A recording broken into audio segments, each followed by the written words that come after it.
This resonates with something Anita said a little earlier, that you can only really understand the magnitude or appreciate the magnitude of your data security issues after they've already manifested as major incidents. And that's something that we only really learn from experience. And obviously that's too late. So I think much like tech debt, data security has to be baked into the fabric of what you do. And it has to be baked into the organizational norms of how you operate as a team or an organization that is responsible for data. So it should have regular slots on sprints. It should be something that organizationally is a priority and reflected on at all times.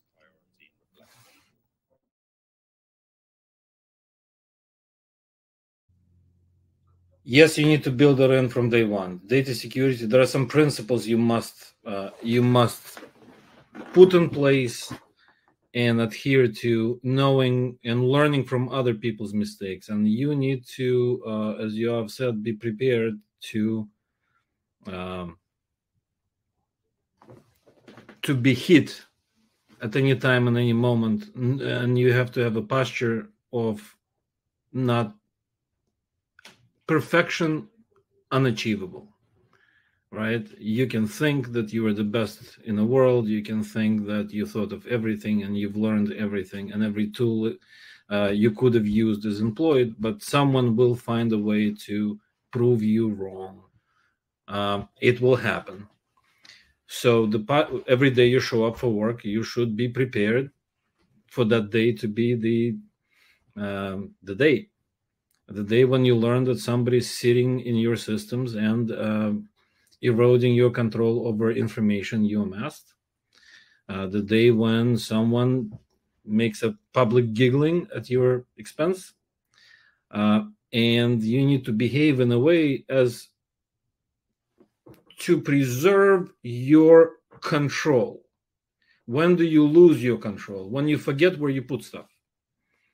You forget where you put stuff, it's there, you don't look at it. It's not part of any inventory. It's not part of any quarterly review. It's a dust bunny that sits under your desk. It sits there, and it is the feed for which people come. You don't know it's there. That's not a great idea. So self-destruction is a very good thing. Same as principle of least privilege, principle of you don't use it, lose it. And if you don't want to lose it, make sure you use it, right? Big data gave us 10 years ago this idea that if you sit and you hoard and you put things and you hide things and you just collect things, maybe 10 years from now that Facebook pixel will create a perfect audience for you, but maybe not. Don't sit on that, and don't give third parties opportunity to collect on your behalf. Just destroy the data. Remember how you got to it. Remember that you can recreate it, but keep it as a code. Keep it as a relationship with somebody where you can go and recreate it. Don't keep dust bunnies around. They tend to multiply, and they tend to invite other people into your domain. Right? Same with everything else. Behaviors.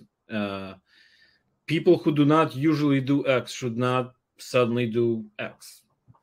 Okay. If somebody wants to change their behavior, if somebody needs access, somebody needs to scan the entire database of all relationships you ever had with every single supplier and a customer, it would be prudent to ask them, is this for real? Are you the right person to do that? Under what circumstances you're trying to do it? It's a 5-minute conversation that will help a lot of people not to look very foolish in front of the entire world.